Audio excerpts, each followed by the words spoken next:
Di pagi hari ini ya,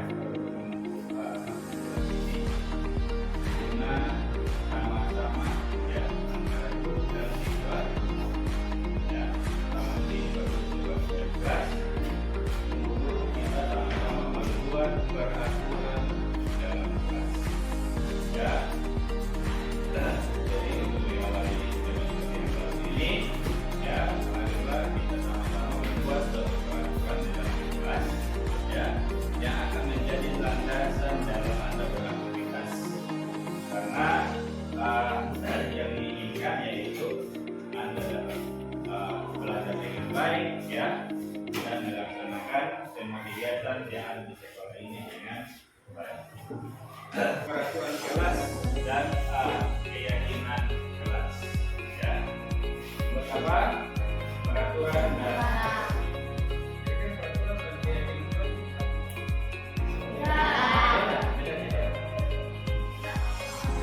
namanya ya beda, tapi isinya sama. Jadi peraturan kelas dan keyakinan kelas di sini hampir sama ya. Hanya kalau biasanya peraturan itu dibuat sendiri oleh guru atau dibuat oleh sekolah dan siswa wajib untuk mentaati peraturan ya.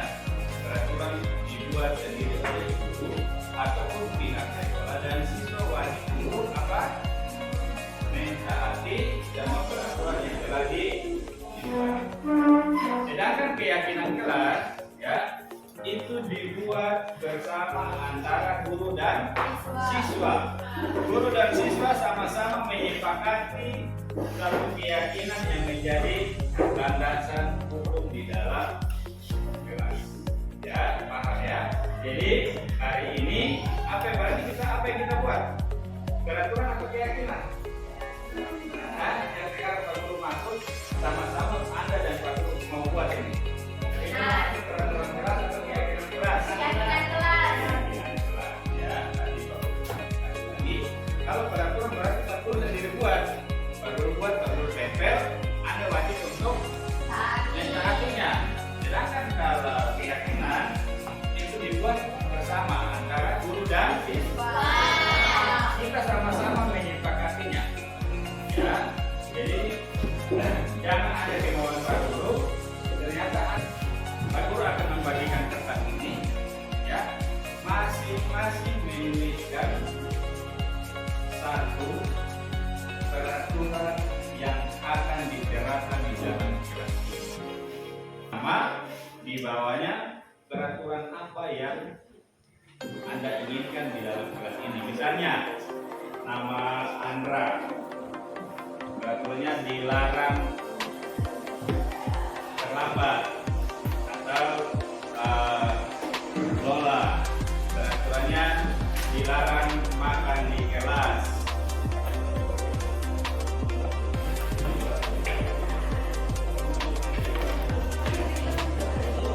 Sama ya peraturan yang ingin diterapkan di dalam kelas. Kan di depan di kertas pleno yang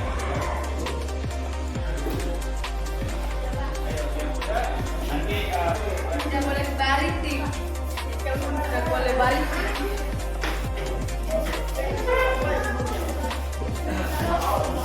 baik. Ini sudah banyak peraturan yang Anda ini tapi semuanya ini tadi jangan, dilarang ya, semuanya masih menggunakan kata-kata yang negatif ya. Kata-kata yang negatif dalam satu peraturan itu bisa membuat orang menjadi tidak nyaman. Semuanya dilarang. Semuanya dilarang. Jangan buang sampah sembarangan, jangan buang sampah,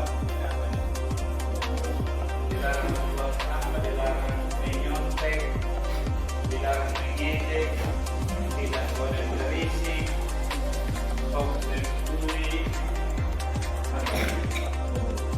Dari kalimat-kalimat negatif tadi, ya, kita ubah menjadi satu keyakinan keras dengan kata-kata atau kalimat yang lebih positif, ya. dilarang terlambat. Kira-kira kan apa kalau dilarang terlambat?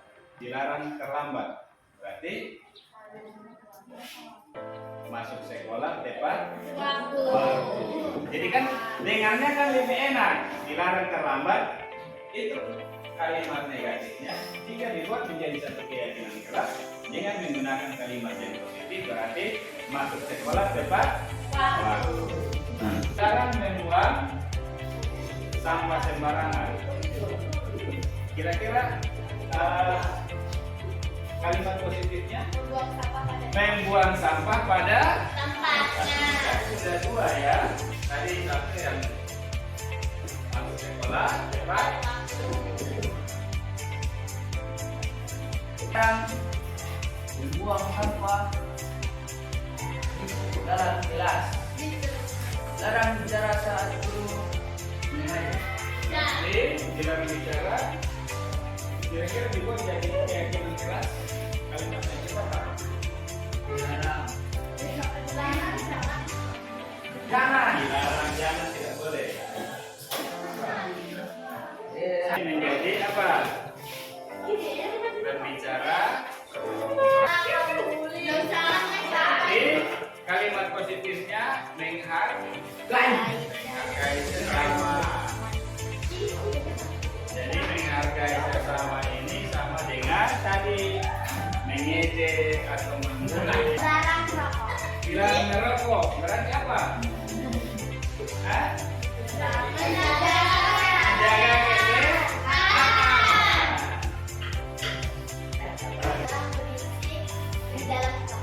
Dilarang berisik berarti apa?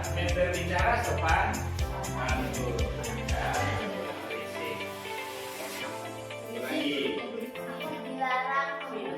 Dilarang membuli berarti menghargai sesama.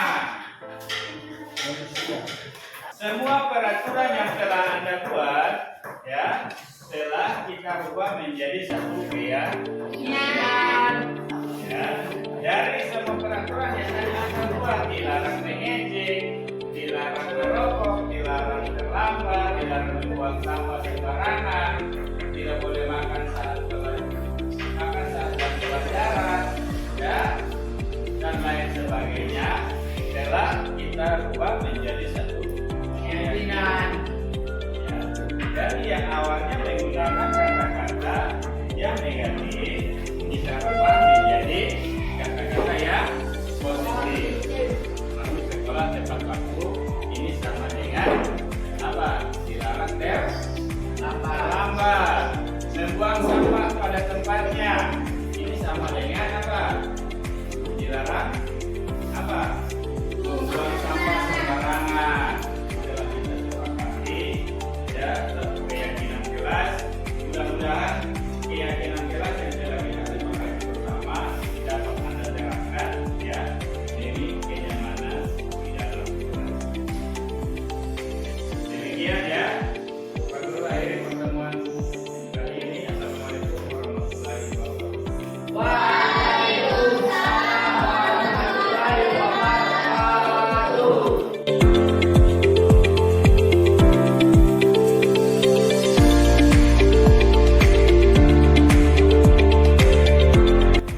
Bapak Ibu sekalian, melalui kesempatan ini yang pertama saya mohon kepada Bapak Ibu sekalian, mungkin waktunya kita bisa tahu terkait dengan kegiatan yang akan disampaikan oleh Pak Fei, di mana hari ini Pak Fei akan mempresentasikan tugas yang didapatkan di modul yang nanti akan diunggah di RNS sebagai tanggung jawab calon guru penggerak. Terima kasih Pak. Assalamualaikum warahmatullahi wabarakatuh. Selamat pagi. Pertama-tama terima kasih kepada Bapak Ibu yang telah meluangkan waktunya pada malam pagi hari ini guna mendukung saya dalam pelaksanaan program calon guru penggerak. Dan di kesempatan hari ini saya mengumpulkan Bapak Ibu guru di sini dalam diseminasi atau penyebasan tentang penerapan budaya positif. Jadi apa itu budaya positif? Budaya positif adalah nilai-nilai keyakinan dan kebiasaan-kebiasaan di sekolah, kebiasaan yang di sekolah yang berpihak pada murid agar murid dapat berkembang menjadi pribadi yang kritis, penuh hormat dan bertanggung jawab. Tujuan dari budaya positif sendiri yaitu membangun budaya positif di sekolah, yaitu menumbuhkan karakter yang baik pada anak. Jadi tujuan ini untuk setiap siswa dapat memiliki profil pelajar Pancasila, yaitu bertakwa kepada Tuhan Yang Maha Esa, berkebinekaan global, bernalar kritis, mandiri, kreatif, dan inovatif. Budaya positif yang dapat kita terapkan di kelas atau di sekolah, yang pertama yaitu pembiasaan salam dan sapa. Yang kedua, saling membantu atau bergotong royong. Lalu yang ketiga, saling menghargai perbedaan. Yang keempat, disiplin. Kelima, refleksi diri. Dan keenam, menghargai pendapat orang lain. Disiplin positif. Disiplin positif yaitu tindakan yang memberikan perhatian khusus pada pengembangan disiplin dan bertanggung jawab diri dengan pendekatan yang seimbang dan mendukung. Tujuan dari disiplin positif sendiri yaitu menanamkan motivasi pada peserta didik, yaitu menjadi orang yang mereka inginkan dan menghargai diri sendiri dengan nilai-nilai yang mereka percaya. Berikut yaitu kebutuhan dasar manusia. Dasar manusia yaitu segala sesuatu yang kita lakukan untuk mendapatkan apa yang kita inginkan. Seluruh tindakan yang kita lakukan memiliki tujuan tertentu dan semua usaha terbaik yang kita lakukan adalah dalam rangka agar kebutuhan dasar kita terpenuhi dengan baik. Jadi setiap makhluk hidup atau khususnya pada manusia memiliki kebutuhan dasar kurang lebih ada 5. Yang pertama yaitu kebutuhan untuk bertahan hidup. Jadi kebutuhan bertahan hidup atau survival, kebutuhan yang bersifat fisiologis untuk bertahan hidup, misalnya kesehatan, rumah, dan makanan, serta kebutuhan biologis sebagai bagian dari reproduksi termasuk kebutuhan untuk bertahan hidup. Jadi kebutuhan dasar manusia yang pertama yaitu kebutuhan bertahan hidup, yaitu kebutuhan fisiologis berupa kesehatan, rumah, dan makanan, serta kebutuhan biologis untuk kebutuhan untuk disayangi dan diterima, meliputi kebutuhan akan hubungan dan koneksi sosial, kebutuhan untuk memberi dan menerima kasih sayang, dan kebutuhan untuk menjadi bagian dari suatu kelompok. Kebutuhan yang ketiga yaitu penguasaan, kebutuhan pengakuan atas kemampuan. Kebutuhan ini berhubungan dengan kekuatan untuk mencapai sesuatu, menjadi kompeten, menjadi terampil, diakui atas prestasi keterampilan kita, didengarkan dan memiliki rasa harga diri.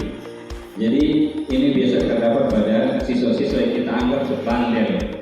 Karena tadi selain ingin mendapatkan kasih sayang, mereka juga ingin menjadi penguasa.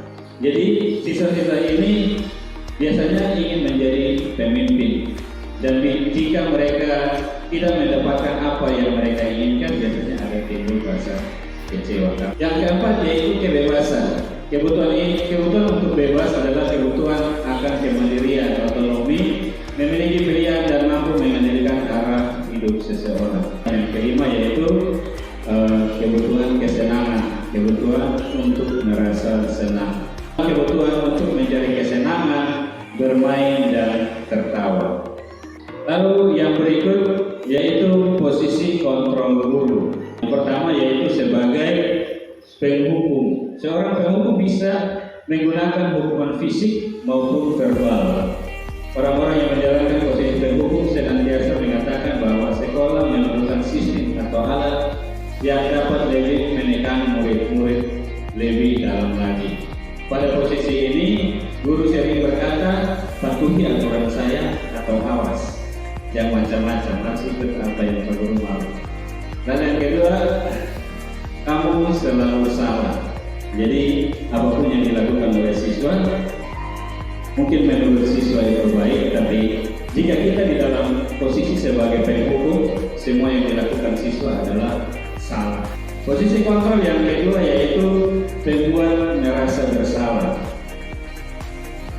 Pada posisi ini biasanya guru akan bersuara lebih lembut. Kalau tadi saya juga minta maaf, awas Nah, kalau ini dia merasa bersuara lebih lembut, membuat rasa bersalah akan menggunakan keinginan dan membuat orang lain merasa tidak nyaman, bersalah atau rendah diri. Contohnya, ibu sangat kecewa sekali dengan kamu. Jadi kita berbicara seolah-olah siswa itu merasa bersalah sekali kepada kita. Lalu berapa kali bapak harus memberitahukan kamu? Lalu posisi kontrol yang ketiga yaitu sebagai teman. Guru pada posisi ini tidak akan menyakiti murid, namun akan tetap berupaya mengontrol murid melalui persuasi. Posisi teman pada guru bisa negatif ataupun positif. Positif di sini berupa hubungan yang baik terjalin antara guru dan murid. Mereka akan berkata, ayo bantulah demi bapak ya. Itu yang positifnya. Lalu hal negatif pada posisi teman adalah bila suatu saat guru tersebut tidak membantu, maka murid akan merasa kecewa dan dapat berkata, saya pikir bapak atau ibu adalah teman saya. Yang keempat yaitu posisi sebagai pemantau. Memantau berarti mengawasi. Pada saat kita mengawasi, kita bertanggung jawab atas perilaku orang-orang yang kita awasi. Sebagai seorang yang menjalankan posisi pemantau, pertanyaan yang diajukan yaitu seperti peraturannya apa. Misalnya, siswa membuat kesalahan datang terlambat, atau lompat pagar, atau berbuat hal yang salah. Sebagai pemantau, pasti akan memberikan sanksi atau konsekuensi. Yang kelima yaitu sebagai manajer. Manajer adalah posisi di mana guru berbuat sesuatu bersama dengan murid, mempersilahkan murid mempertanggungjawabkan perilakunya, mendukung murid agar dapat menemukan solusi atau permasalahannya sendiri. Jadi ini yang diharapkan yaitu posisi kontrol guru yang mendukung siswa untuk menemukan solusi atas permasalahannya sendiri. Seorang manajer akan berkata apa yang kita yakini, yaitu kembali pada keyakinan kelas. Apa kamu meyakininya? Jika kamu meyakininya, apakah kamu bersedia memperbaikinya? Jika kamu memperbaiki ini, hal ini menunjukkan apa tentang dirimu? Lalu apa rencana kamu untuk memperbaiki hal ini? Lalu yang terakhir dari budaya positif yaitu segitiga restitusi adalah proses menciptakan kondisi bagi peserta didik untuk memperbaiki kesalahannya sehingga mereka bisa kembali pada kelompok mereka dengan karakter yang lebih kuat. Melalui restitusi kita dapat membantu peserta didik menjadi lebih memiliki tujuan, disiplin positif, serta memulihkan dirinya setelah berbuat salah. Jadi dalam penerapan segitiga restitusi menggunakan fungsi kontrol guru sebagai seorang manajer. Restitusi membantu peserta didik untuk jujur pada diri sendiri, mampu merefleksikan diri dan mengevaluasi dampak dari kesalahan yang dilakukan. Restitusi memberi penawaran bukan paksaan. Jadi dalam segitiga restitusi ada 3 langkah yang dilakukan. Yang pertama yaitu menstabilkan identitas, yang kedua validasi tindakan yang salah, dan yang ketiga yaitu menanyakan keyakinan. 3 restitusi ini biasanya digunakan untuk tindakan-tindakan atau kesalahan-kesalahan siswa yang masih bisa kita tangani. Jadi bisa kita gunakan model segitiga restitusi ini.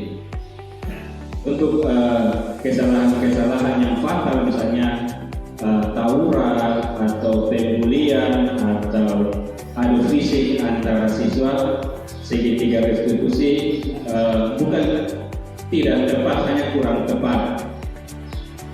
Langkah pertama yaitu menstabilkan identitas. Jika anak berbuat salah, maka ada kebutuhan dasar mereka yang tidak terpenuhi. Bagian dasar segitiga restitusi memiliki tujuan untuk merubah orang yang gagal karena telah berbuat kesalahan menjadi orang yang sukses. Kita harus mampu meyakini mereka dengan mengatakan kalimat, tidak ada manusia yang sempurna. Saya juga pernah berbuat kesalahan seperti itu. Ketika seseorang dalam kondisi emosional, maka otak tidak mampu berpikir rasional. Saat inilah kita menstabilkan identitas anak-anak, dibantu untuk tenang dan mencari solusi untuk menyelesaikan permasalahan. Lalu langkah yang kedua yaitu validasi tindakan yang salah. Pada langkah ini kita harus memahami dan menentukan kebutuhan dasar yang mendasari tindakan berbuat kesalahan. Menurut teori kontrol, semua tindakan manusia baik atau buruk pasti memiliki tujuan atau maksud tertentu.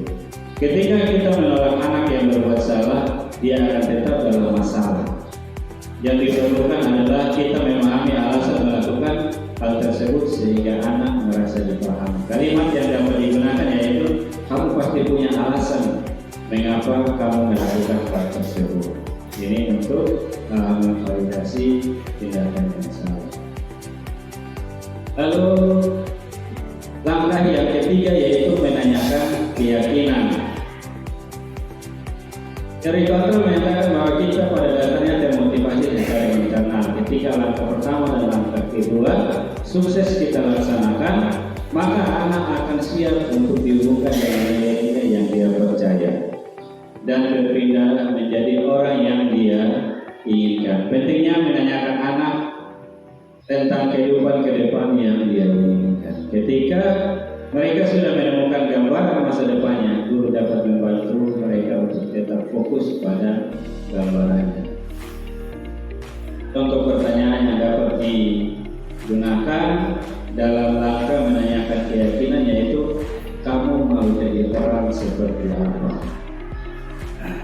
Jadi inilah 3 langkah restitusi yang dapat kita gunakan dalam menyelesaikan permasalahan yang ada pada siswa. Demikian materi singkat tentang budaya positif. Mudah-mudahan materi ini bermanfaat bagi kita dan dapat kita terapkan dalam lingkungan sekolah ini dengan tujuan agar siswa-siswa kita bisa menjadi anak yang lebih baik serta berguna terhadap nusa dan bangsa. Sekian dan terima kasih. Saya Heri. Assalamualaikum warahmatullahi wabarakatuh. Demikian yang materi yang sudah disampaikan oleh Pak Afei. Mudah-mudahan apa yang telah disampaikan itu bisa bermanfaat buat kita semua, dan harapan bahwa materi yang kita harapkan yang disampaikan hari ini bisa kita implementasikan nanti di sekolah kita ini, ya. Agar harapan bukan saja dari sekolah yang diharapkan, tapi Menteri Pendidikan juga atau Menteri juga punya harapan yang sama terkait dengan pelaksanaan dan implementasi yang ada dalam lingkungan sekolah. Artinya kita ini punya tanggung jawab yang berat, bukan saja terkait dengan pelaksanaan proses pembelajaran di kelas, tapi kita juga akan menjadi contoh di dalam pelaksanaan kegiatan di lingkungan sekolah kita. Mungkin demikian yang perlu saya sampaikan. Sekali lagi terima kasih banyak atas dukungan dari Bapak Ibu sekalian. Lebih dan kurangnya mohon maaf. Wabillahi taufiq wal hidayah.